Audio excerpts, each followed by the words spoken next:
Eh bien, pour parler du couple dans le tango argentin, il est intéressant de remonter aux origines du tango argentin.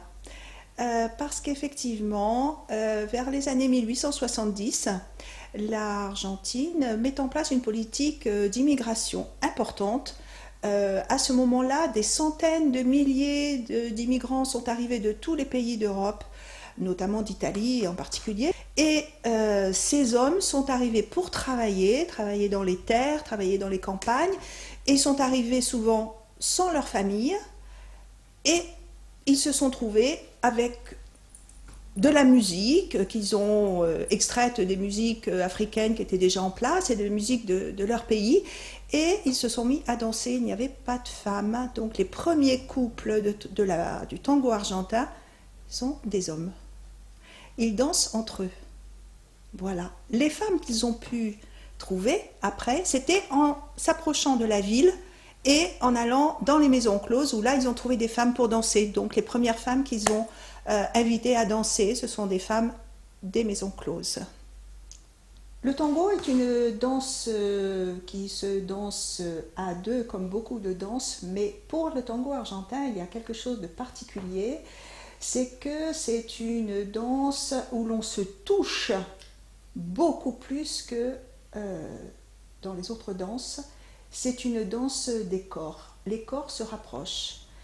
Dans l'origine du mot tango, il y a beaucoup de polémiques autour de l'origine du mot, mais en tout cas, il y a une des origines qui vient du latin tangere, qui veut dire toucher.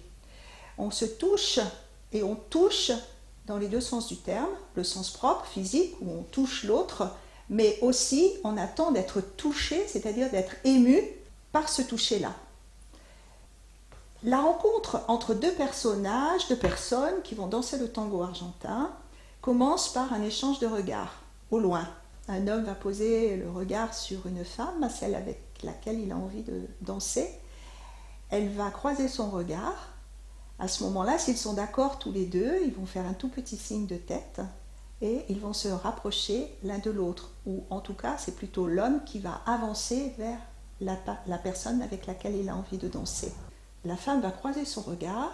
Si elle est d'accord, ils vont faire tous les deux un petit signe de tête, ça veut dire qu'ils sont d'accord pour danser ensemble. Dans ce cas, l'homme va s'approcher de la femme.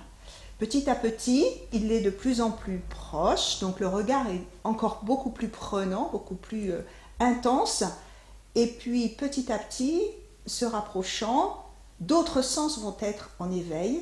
Ça commence par l'odorat, parce qu'effectivement l'odorat est important dans le tango argentin. Très vite, on va sentir le parfum de la personne ou l'odeur de son corps, ou il y a la laine, enfin il y a beaucoup de choses, il y a l'odeur des vêtements, donc il faut être très très attentif à l'odeur que l'on dégage en tout cas. On se rapproche encore un petit peu plus et à ce moment-là, on dépasse la zone habituelle du quotidien de proximité entre deux personnes et les mains vont se toucher. Le danseur va tendre sa main à la danseuse, il va lui proposer de rejoindre sa main, donc elle va poser la sienne sur celle du danseur, les doigts vont se toucher à ce moment-là, c'est un endroit extrêmement sensible, l'extrémité des doigts est très très très sensible, et c'est véritablement l'état affectif du danseur et de la danseuse qu'on va sentir à ce moment-là. À partir du bout des doigts, on sent déjà une personne qui va être douce, qui va être enveloppante, qui va être au contraire émue, qui va transpirer, on sent les mains ou moites. Et puis les paumes de main. Et les paumes de main, c'est aussi très très très intime. À partir de là, on connaît l'état affectif de la personne avec laquelle on va se mettre à danser. On se rapproche encore plus. Ce sont les avant-bras qui se touchent, puis ce sont les bras qui vont dans le dos du partenaire. Petit à petit, il y a de moins en moins d'espace, les bustes vont se toucher et on va aller même jusqu'au joue à joue. Là, on ne se voit plus, il n'y a plus le regard, mais il y a tous les autres sens. Et ce sont tous les autres sens qui mettent en place ce qu'on appelle l'abrazo, c'est-à-dire l'enlacement, et c'est cet enlacement qui va être la rencontre très intime des deux corps. Voilà. Alors, l'homme et la femme sont dans les bras l'un de l'autre et chacun va avoir un rôle à tenir.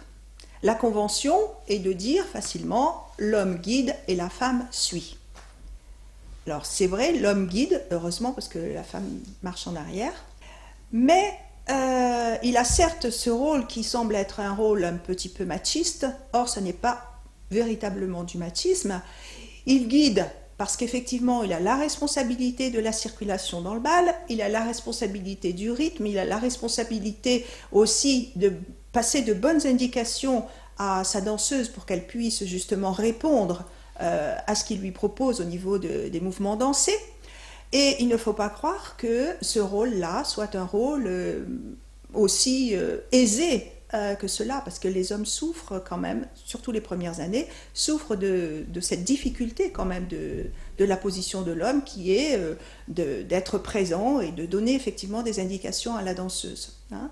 Mais enfin, le véritable rôle de l'homme qui danse bien, c'est de mettre en valeur sa danseuse. Donc il a quand même un rôle important. Dans notre société, la femme n'est pas habituée à écouter l'homme, elle n'est plus habituée en tout cas à écouter l'homme et à répondre à ses demandes. Cependant, là, elle écoute l'intention du danseur, elle y répond, certes, mais elle y apporte, quand elle commence à savoir danser, elle y apporte son émotion, sa sensibilité, sa virtuosité. C'est elle qui va donner en fait le mouvement dansé esthétique, joli, parce que l'homme doit s'effacer devant sa danseuse.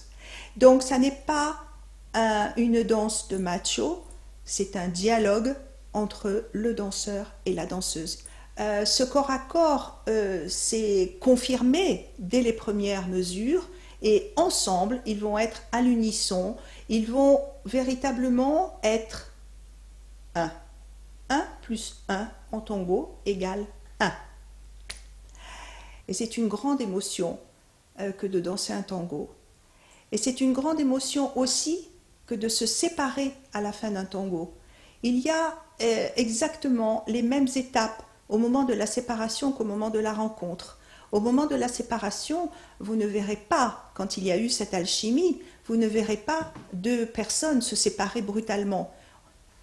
Au contraire, vous verrez même les couples rester dans la position de la dernière note de musique du tango qu'ils viennent de danser, ne pas réussir à se séparer, et c'est tout doucement qu'ils vont aller chacun à leur place après avoir dansé un tango.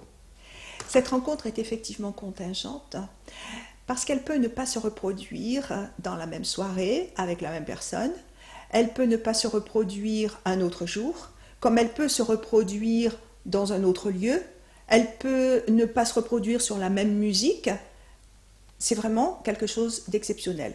D'autant que le tango est une danse improvisée, ça n'est pas du tout une danse chorégraphiée. Donc il faut réinventer à chaque fois cette rencontre. On peut dire que le tango, c'est la préparation de quelque chose qui n'adviendra jamais, et c'est le souvenir de quelque chose qui n'est pas advenu.